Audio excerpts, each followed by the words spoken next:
Good afternoon. We're going to go over the watch list for February 18th, 2020. Today is President's Day. The market is closed, so it's going to be a short week. Only 4 days this week. If you're not in the room, you should be. You don't want to miss big plays because I'm sure we're going to have some this week. We had a couple of really big ones last week. And those are the kind of plays you don't want to miss. So you should be in the room and be a subscriber to find out those big movers. Anyways, let's get back into it. First thing I'm looking at is Wayfair. And Wayfair, what I'm seeing is, first of all, I mean, the RSI is down below 30, and the last time it popped a little bit. So, you know, we're getting, it's got this trend line right here it bounced off from. It's a daily trend line.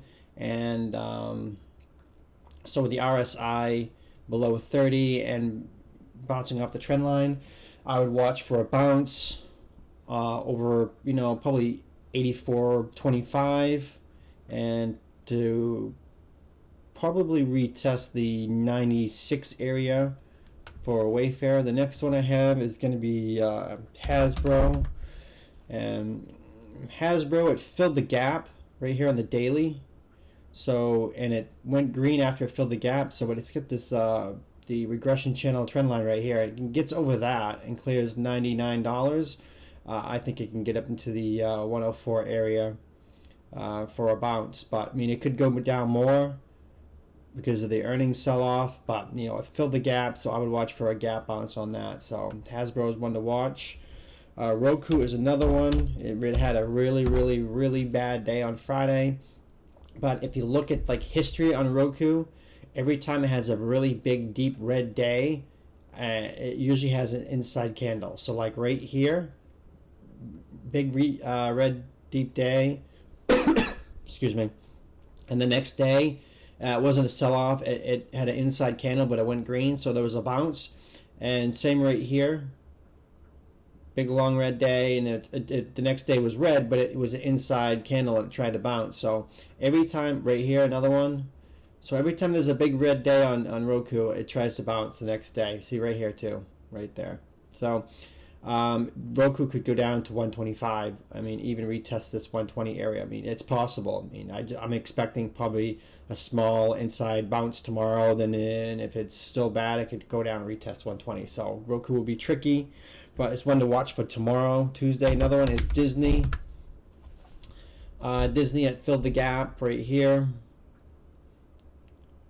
And, you know, it does look kind of bearish, but I think that it's had like kind of a big sell-off. And it's finding support in the 139 area. So if it can hold the 139, I wouldn't be a bit surprised if it can clear this 143 and even get up to the 145. But it could keep selling off too. So Disney will be tricky as well, depending on what's circulating in the market. If the market's red or more coronavirus news or any other events that happens through the week. So I see that if it could hold the 139, like I say, that it could possibly bounce. So I would like to watch that. And as you can see on the hourly, it's curling up on the hourly. So it's got a bunch of inside candles at the bottom of the Celt on the hourly. So that makes you think that we could retest the 142. Next one is Facebook. I mean, Facebook is got kind of like it's wedging up right here, as you can see right there. Get like kind of like a ascending wedge pattern going on. So I would look over 214.75 over the 215 area to possibly get up into the 220 on Facebook. Shack is another one. Sorry, my volume is up really loud for some reason. I'll turn it down. Shack right here, it's consolidating right here. Lots of inside candles. So if it can hold these levels and get above 75, we may actually go for the gap fill this time. So we'll see what happens. Hold on one second.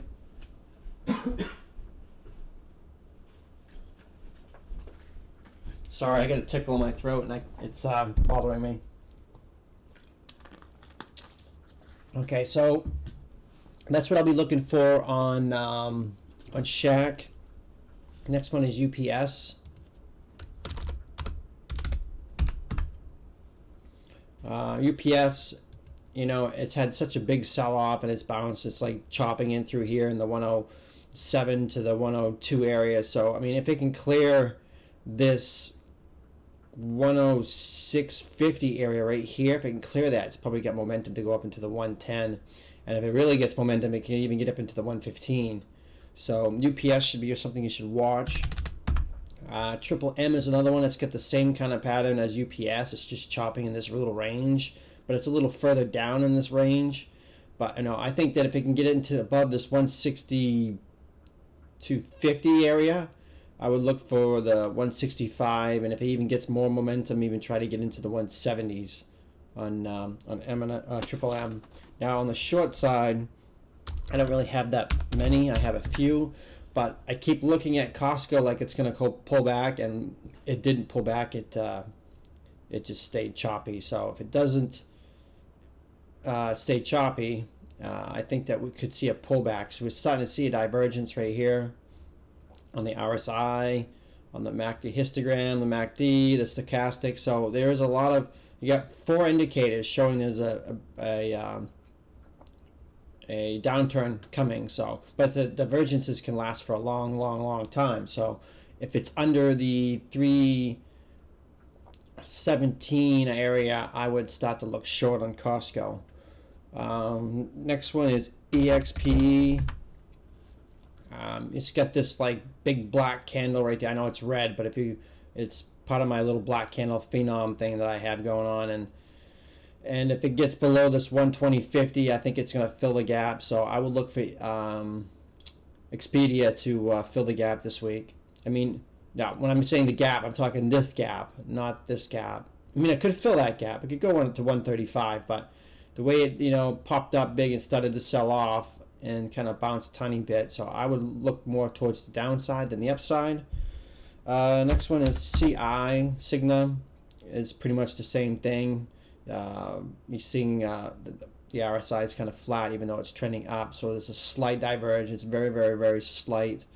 But under the 218 to possibly the 212 area, if it does manage to get under 218 on Cigna. But this thing doesn't like to drop too much. And if something happens with Bernie Sanders or something like that, the insurance sector is going to be the first one to feel it. So that's one reason to keep an eye on it and keep an eye on the political news. The other one is Netflix. Netflix has got a trend line in the 385, gets rejected. Let's see, I think it's got rejected a few times. Yep, see, this is a very tough line. It gets over the 385 here, and it just gets rejected, bounces rejected, bounces rejected, bounces rejected. So I think it possibly could do it again, but we'll have to see how strong the market is and if anything in the market has anything to do with it selling off or whatever. But I would look under the 276 for a 260 area, maybe even down to 350. Did I say 2? Okay, let me rephrase that. Under the 376 to the 360 to even the 350 on Netflix. Baidu is another one.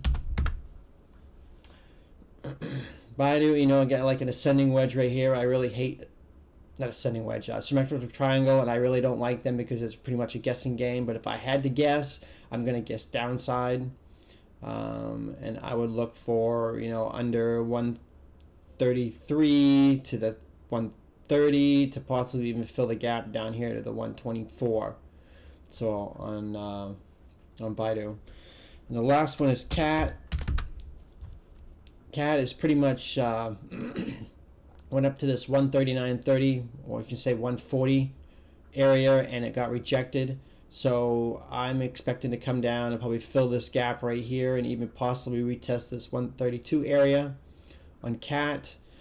So those are that is what I'm watching for this coming week. And make sure you take your notes, write down the tickers and the plan, and set your alerts, and let's get some big plays this week. So that's going to do it for the watch list. Thank you for watching, and have a nice day.